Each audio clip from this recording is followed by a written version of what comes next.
Hi guys, our friend Marina Purkiss appeared on the Jeremy Vine show where she made a very interesting point about Brexit. It works the more you reverse it. So this follows news that the Tory government is planning to relax visa restrictions for construction workers.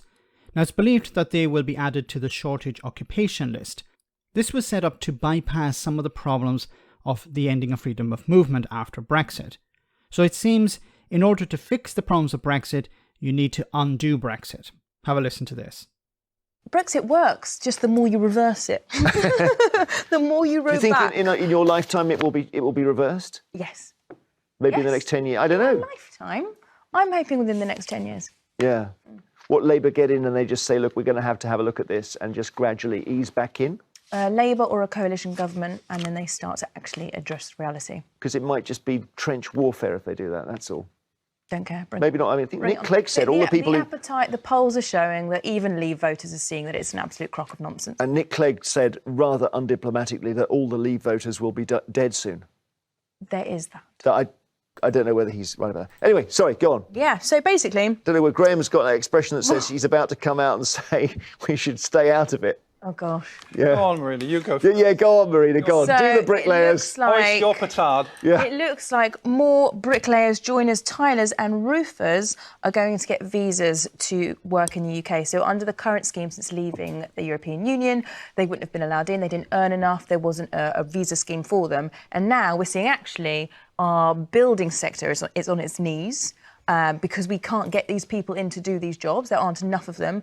And so the Home Office have actually granted these people basically like a waiver so they can come over and fill those jobs, which we need, by the way. We need if we're going to build houses, which is a crisis in this country.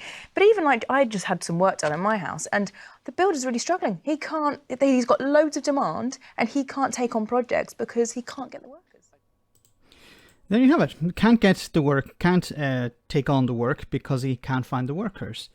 You're going to start to see more and more parts of the economy ease up the restrictions on workers. They have to do this. You're starting to see, a drip undoing of Brexit here. So the construction sector, which is crying out for labour, the government have finally broken on this and said, okay, yeah, we need to take another approach. The whole point of Brexit was we need to stop Eastern Europeans in particular coming to Britain, stealing British jobs. Well, that was proven to be a lie because British workers either can't do the work or don't want to do the work. So you have to rely on foreign labour. And trying to bring people in from other parts of the world hasn't worked either.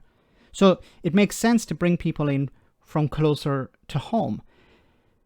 But of course, the point of Brexit was, well, we have to keep these racists and bigots happy, the ones who don't want to see foreigners in the country. But the pressure from businesses from different sectors has grown over the last number of years. And they said, we need the workers. If we don't have them, our businesses will collapse. So it's starting out pretty much with labourers on building sites, and it's going to be expanded. You're going to eventually see it expanded also into the agricultural sector, into hospitality, into healthcare, because you can't continue with an economy where you have barriers to access the labour you need. One thing is barriers to trade, but another is if you want to grow your economy, you need workers. And if you can't get them in the local area, if the local people either don't want to do the work or can't do the work, and I've said also this before, one of the responses from Brexiteers is, well, just pay people more. If, for example, in agriculture, if you pay people more, that cost has to be passed on to the supermarket. And if the supermarket, which is normally operating on a very narrow margin, if they see, well, it's cheaper to bring goods in from abroad, then they're going to do that at the detriment of British farmers. I'm not advocating for low wages. This is just the reality of the situation. So British farmers were able to provide goods to British supermarkets because they had access to cheaper labour. But by blocking that, it's forced many supermarkets just to import goods from abroad. And of course, that's expensive, and that's been passed on to the consumer as well. So that's why we're seeing a Brexit-related inflation rise. Marina also talked about rejoining the European Union perhaps in 10 years. I'm not as optimistic as that, but anything could happen in the next number of years. You could have a Labour government that is fully on board with rejoining the European Union, starts the negotiations immediately. On the surface, at the moment, it doesn't seem to be the case, but when Keir Starmer is Prime Minister, when the Labour Party are in power, perhaps things will change.